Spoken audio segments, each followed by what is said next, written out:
keutamaan berpikir. Oke, berpikir itu apa sih? Berpikir itu kan menemukan yang penting dan baik untuk hidup kita. Kita mikir itu kan selalu begitu. Nyari yang enak, nyari yang pas, nyari yang sesuai untuk hidup kita.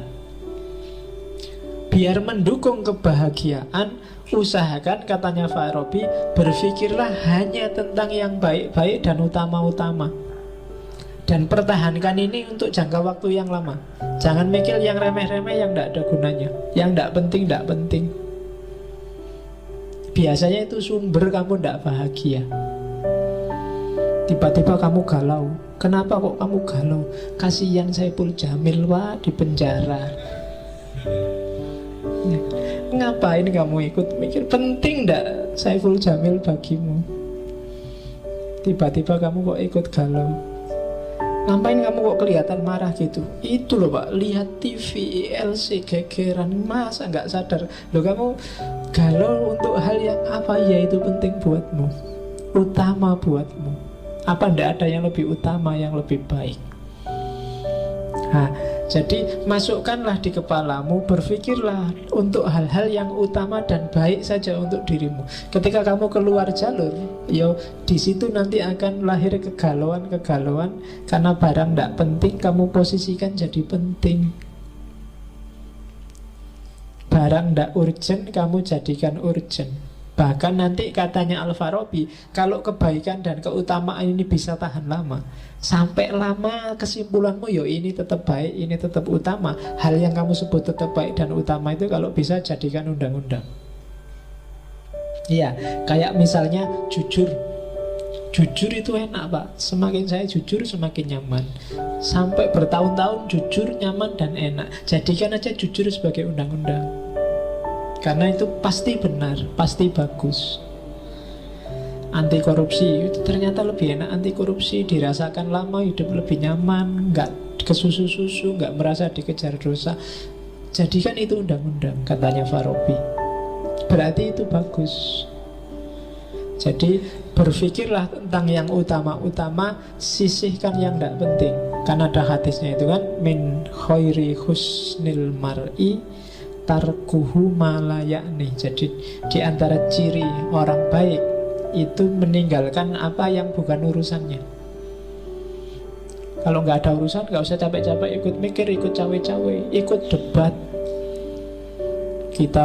Mari kita perdebatkan apakah anaknya Anang itu pakai pemutih apa enggak ya. Buat apa kamu bahas itu? Di internet itu kan gitu kan, sampai komentari ratusan hanya gara-gara bahas itu pakai pemutih apa enggak. Kurang kerjaan.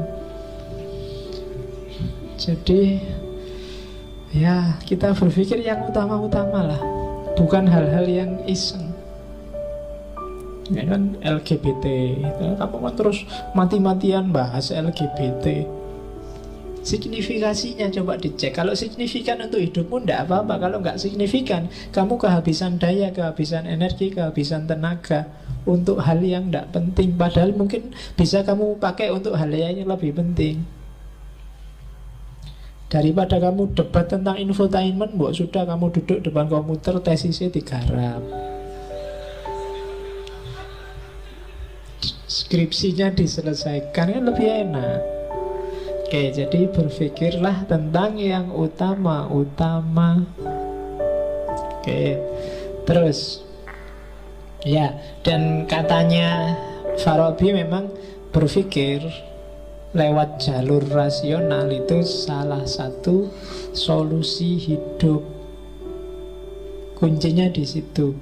Karena yang rasional itu kesimpulannya, jadi kalau kita pakai akal, jalur satu-satunya yang tidak butuh pihak lain itu mikir pakai akal. Kalau jalur bayani kita butuh teks, kalau jalur irfani kita butuh otoritas. Tapi kalau pakai akal enggak.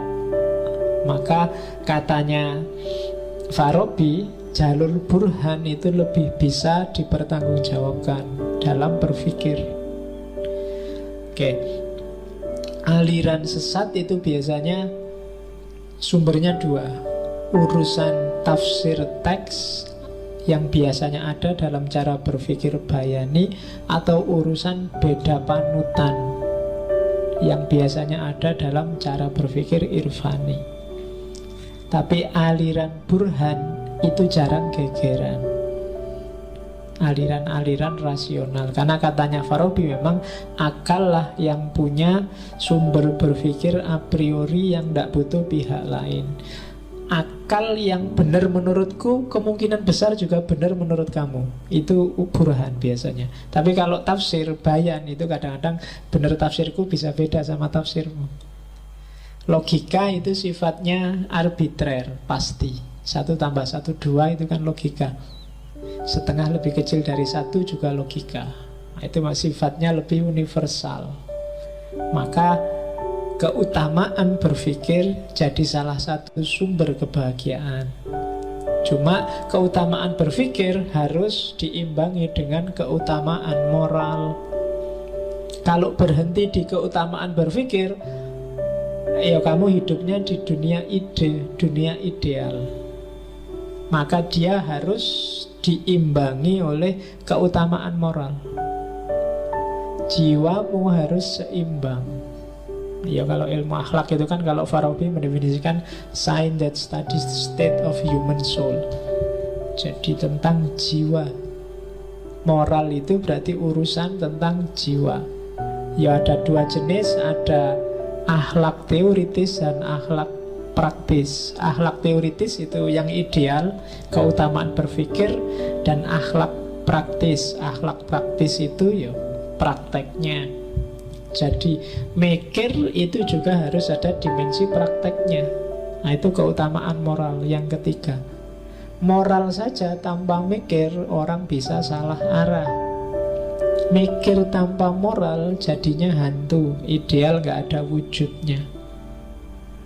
Maka keutamaan teoritis, keutamaan berpikir harus diimbangi dengan keutamaan moral.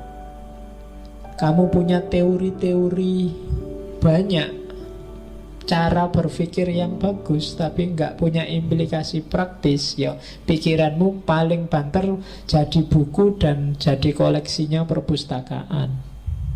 Tapi kalau kamu bisa menunjukkan relevansi praktisnya, itu pikiranmu akan lebih abadi. Ya jalurnya 2 untuk membentuk karakter, membentuk moralitas. Kalau menurut teorinya Farabi, yang pertama lewat instruksi.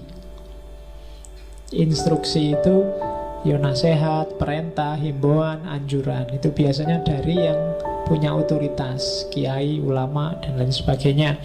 Yang kedua lewat habituasi, pembiasaan. Habituasi ini penting ya. Kapan-kapan kita belajar itu. Dulu pernah belajar di Pierre Bourdieu. Kenapa kalau kamu yang rajin sholat, sekarang tidak sholat merasa tidak nyaman? Itu habituasi. Tapi coba ulang bolak-balik tidak sholat, lama-lama tidak sholat itu biasa. Tidak nyamannya pasti hilang. Ya, itu namanya habituasi, pembiasaan. Kamu sekali bohong, batinmu mesti tidak enak. 2 kali tidak enaknya tinggal separuh, 3 kali tidak enaknya tinggal 1/4, 4-5 kali bohong dan aman. Kamu lama-lama merasa bohong itu biasa. Bahkan besok-besok mungkin kalau tidak bohong tidak enak. Ah masa aku jujur ya kok tidak enak. Nah, lo bisa lo kayak gitu. Kok deso banget aku, kok jujur banget, kok lugu banget, harusnya ya rotong. Nah itu biasanya sudah kebalik. Kalau semula nggak jujur nggak enak, sekarang jujur nggak enak. Itu habituasi. Oke, kayak ngaji malam Rebo ini loh. Kadang-kadang libur juga nggak enak, biasanya ngaji ya, itu habituasi. Tapi kalau 0, 2, 3, 4, 5 sampai 6 kali itu, kalau nggak kosong kamu malah heran. Loh kok nggak kosong Pak? Biasanya kosong. Sementara kamu kagetnya kalau pas kosong, karena biasanya saya masuk. Nah itu namanya habituasi. Jadi pikiranmu tergantung kamu biasakan untuk apa. Moralitas sumbernya juga habituasi. Kalau kamu terbiasa melakukan perbuatan baik itu biasa, tidak luar biasa. Dan kebalikannya juga. Oke, keutamaan moral. Yang keempat, keutamaan kreatif. Jadi keutamaan kreatif praksis itu keutamaan dalam berkarya. Jadi bahagia itu tidak semata-mata moralnya bagus, pemikirannya bagus, teorinya benar, tapi juga praksisnya kreatif. Dalam arti kalau bahasa hari ini mungkin kontributif, ada sumbangan karyanya. Ini mungkin bisa kamu sambungkan dengan filsafatnya Karl Marx tentang kerja. Manusia itu merasa bermakna, merasa eksis saat dia bekerja, memproduksi sesuatu. Jadi cuma karya itu akan utama. Utama itu berarti penting, bernilai kalau lahir dari orang-orang yang utama. Kalau manusianya tidak utama, karyanya tidak akan utama. Caranya untuk utama gimana? Keutamaan teorinya ada, keutamaan proses berpikirnya ada, keutamaan moralitasnya ada. Jadi orangnya pinter, pengetahuannya banyak, itu kan pinter. Orangnya cerdas, proses berpikirnya jalan. Dan orangnya bermoral, maka karyanya pasti kontributif, pasti utama. Dan orang semacam ini dia sendiri bahagia dan bisa membahagiakan orang lain.